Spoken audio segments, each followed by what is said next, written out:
C'est l'heure de vous informer, madame, messieurs. Bienvenue, les titres de ces journaux. La pluie qui s'est abattue sur la ville de Kikwit le mardi 30 septembre 2025. Une tête d'érosion surgit dans la commune de Kazamba, menaçant ainsi le cimetière d'Ebola de 1995, le bureau de la police et plusieurs maisons d'habitation de ces coins. Le diocèse de Kikwit s'est dit tourné en bourrique par la justice congolaise dans l'affaire de sa parcelle située à Kinshasa, dans la commune de Limete, lors d'un point de presse tenu récemment à Kinshasa, la capitale congolaise. L'évêque de Kikwit hausse les tons. Voilà tout pour ces sommaires, madame, messieurs, les détails c'est dans quelques instants. Encore une fois de plus, bienvenue et bonsoir. Je le disais tantôt au sommaire, vous l'avez entendu, une tête d'érosion surgit après la pluie du mardi 30 septembre 2025 dans la ville de Kikwit, précisément dans la commune de Kazamba, menaçant ainsi le cimetière d'Ebola de 1995, le bureau de la police nationale congolaise et plusieurs maisons d'habitation. Face à cette situation, la population alerte les autorités compétentes car même le qui conduit l'eau de la régie des eaux dans ces coins de la ville est exposé justement au risque d'être coupé. Bob Luboma était sur terrain, nous ramène le fait dans ce reportage. Suivez. À Kikwit, dans la commune de Kazamba, une nouvelle tête d'érosion s'impose du jour au lendemain. Elle se creuse dangereusement juste à côté du cimetière d'Ebola, là où reposent des victimes de l'épidémie de 1995. Cette avancée menace non seulement ces lieux de mémoire, mais aussi le bureau de la police et plusieurs maisons d'habitation environnantes.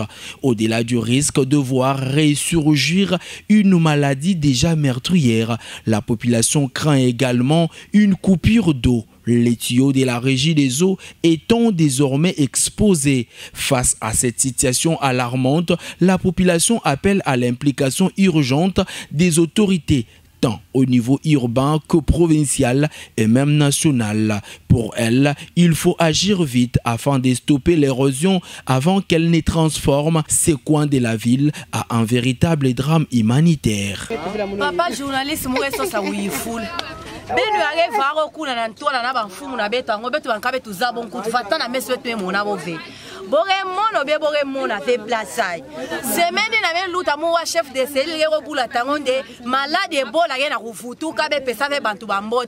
Tout justement di bengme kuisa chi na cimetière Ebola yo me pasura me bigala ndambu. Sayo kuma na cimetière pa bete mana betu na Ebola bo fera fulu na betu. Bo ba ila betu solution bo yidira di bengiai.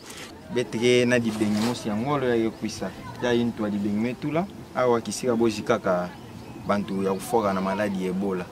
Vraiment premièrement OK danger ça na betu population pas seulement ya Kazamba mais ya ville ya Kikwit parce que Ebola ke maladie ya betu nyonso betu zabu. Niki mutindi o sala na ville ya Kikwit iki mutindi bantu me bikala ba orphelin ba tata na mama me bikala ba veuve na ba veuve. Alors betazola dia vende maladie ya kufutuki la betu diaka. Vraiment banfumu bolungu tali la betu makambwai te tomi omona mamba boy awa dana cimetière ta ba pompe ya mai libana ba konza mboka bolinga mamba boy obiete bosunga peuple congolais za malamu. D'un sujet à l'autre, les diocèses de Kikwit s'est dit tourné en bourrique par la justice congolaise dans l'affaire de sa parcelle située à Kinshasa, précisément dans la commune de Limete, lors d'un point de presse tenu récemment à Kinshasa, bien entendu, par l'évêque de Kikwit. Monseigneur Timothée Bodika dénonce un réseau de malfaiteurs derrière ces dossiers. Il appelle à cet effet et sollicite justement l'implication des autorités du pays, dont le chef de l'État, Félix Antoine Tshisekedi Tshilombo. Suivez ce reportage pour plus de précisions. Pour faire part à l'opinion d'une situation qu'il qualifie d'inédite et atypique que traverse son diocèse concernant leur parcelle 6, avenue Frésias, numéro 652, quartier résidentiel, bien du clergé diocésain de Kikwit qui fait depuis un certain temps objet des convoitises et est menacé d'expulsion par un groupe de gens mal intentionnés qui placent à la tête un certain Raoul Nzundu Miansi, neveu du feu Monseigneur Alexandra Mbuka Nzundu, ancien évêque de Kikwit qui, à la faveur des documents confectionnés par par un réseau mafieux. Tient mordicus à s'approprier la susdite parcelle avec le concours de certains juges en utilisant des faux actes de vente et des certificats d'enregistrement inexistants ou non retracés au service des affaires foncières. Après presque 2 ans où la justice lui tourne en bourrique en lui faisant jouer un jeu des jojo des audiences interminables, dit-il, ce monseigneur estime qu'il est temps de lever les boucliers une fois pour toutes, en mettant en garde quiconque aurait des intentions de prendre faits et causes dans ces dossiers de leur parcelle. Vous qui êtes impliqué dans une telle entreprise criminelle, je vous demande d'urgence, levez votre main sur cette parcelle. Retirez vos mains de notre maison diocésaine.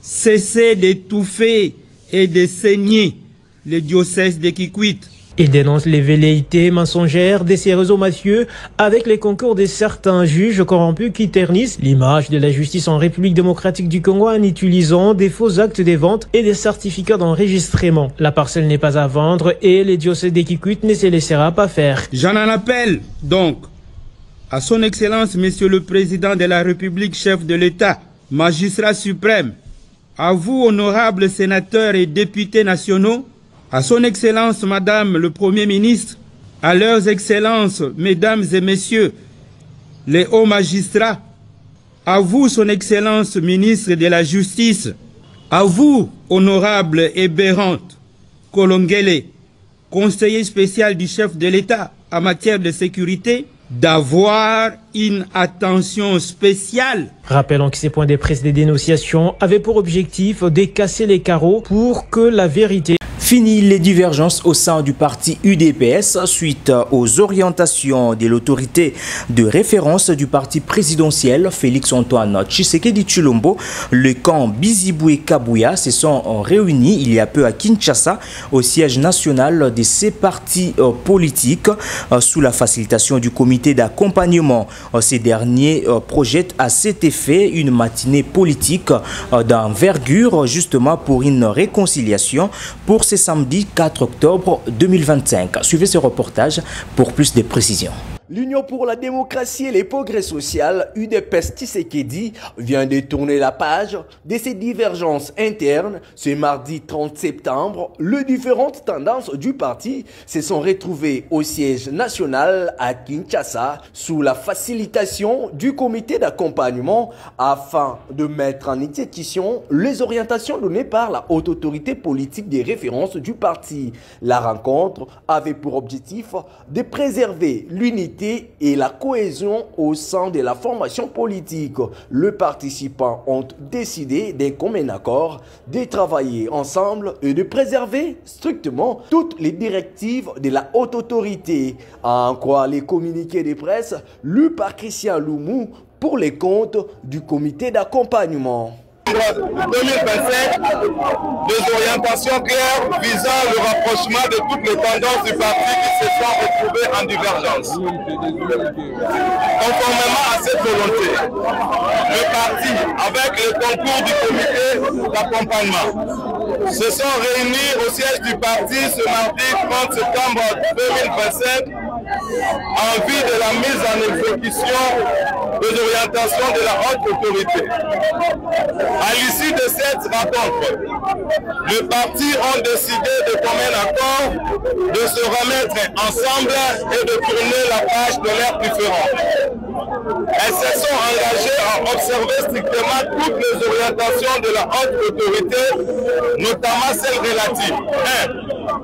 À travailler loyalement pour la restauration de l'unité et de la fraternité entre tous les combattants et cadres du parti.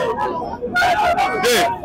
À la préparation et à l'organisation du congrès extraordinaire le plus tard le 14 décembre 2025.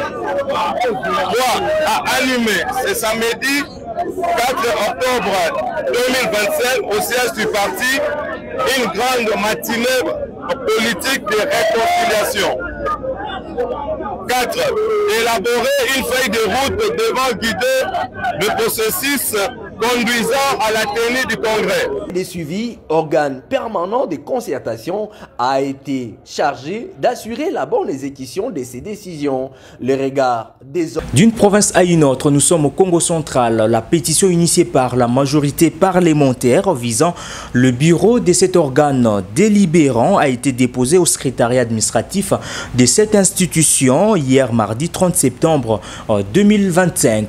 Que reproche exactement le député provincial du Congo central aux membres de leur bureau? L'honorable Sissi Vimbi Gelson explique dans cet extrait. Suivez-les.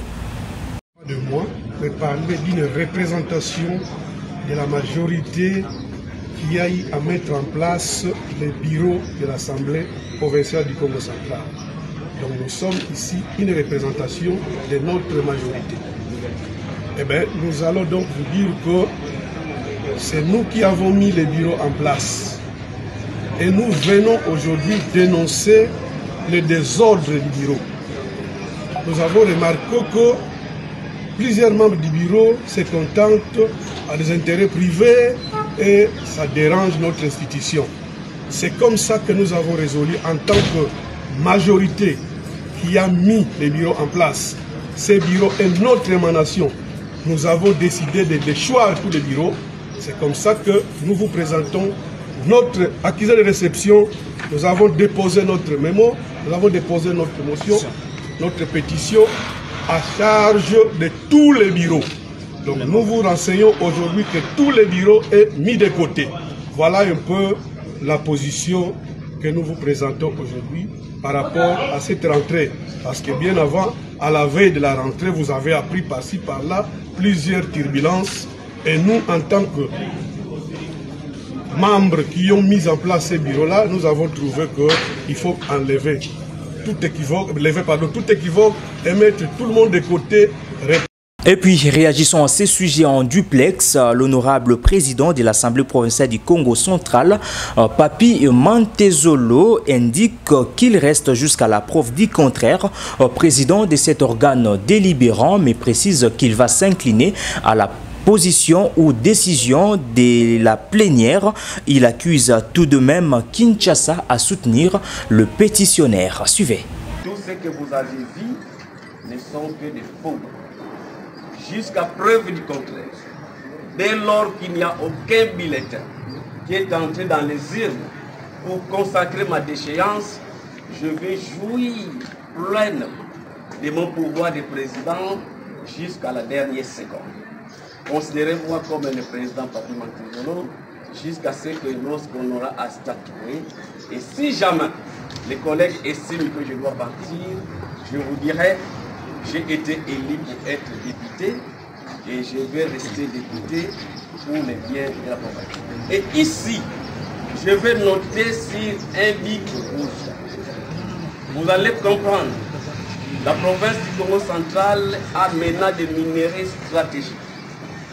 Plusieurs délégations ont effectué des voyages à l'étranger. Ni le gouverneur, ni moi le président n'avons été conviés dans ce voyage à l'étranger, alors qu'on part parler des minéraux du Congo central. Et par conséquent, notre présence gère.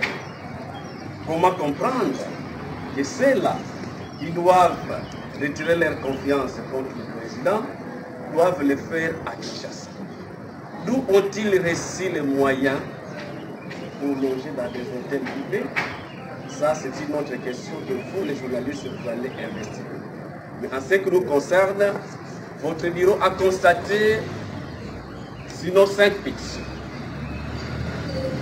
Une pétition pour droite, des pétitions contre votre serviteur, des pétitions contre le vice-président et une pétition contre les rapporteurs. Et donc, même lui, si dans sa logique de voir que nous ne pouvons plus convoquer, il n'avait plus la compétence de le faire. Donc vous allez comprendre que nous avons un travail à faire pour que les députés aient une notion parlementaire, ce qui va nous éviter certaines choses. Et ici, je donne, en tant que président de l'Assemblée provinciale, aucun député n'aura le droit de faire quoi que ce soit. Sinon, ce n'est pas à notre demande. Et nous allons inviter les députés le moment venu pour que nous ayons la réunion de la conférence de présidents. Nous allons constater les conditions. C'est sur cette actualité que nous bouclons cette édition d'information. Mesdames, Messieurs, voici le rappel des quelques principaux titres. La pluie qui s'est abattue sur la ville de Kikwit le mardi 30 septembre 2025. Une tête d'érosion surgit dans la commune de Kazamba, menaçant ainsi le cimetière d'Ebola de 1995, le bureau de la police et plusieurs maisons d'habitation de ces coins. Le diocèse de Kikwit s'est dit tourné en bourrique par la justice congolaise dans l'affaire de sa parcelle située à Kinshasa, dans la commune de Limete. Lors d'un point de presse tenu récemment à Kinshasa, la capitale congolaise, l'évêque de Kikwit hausse les tons.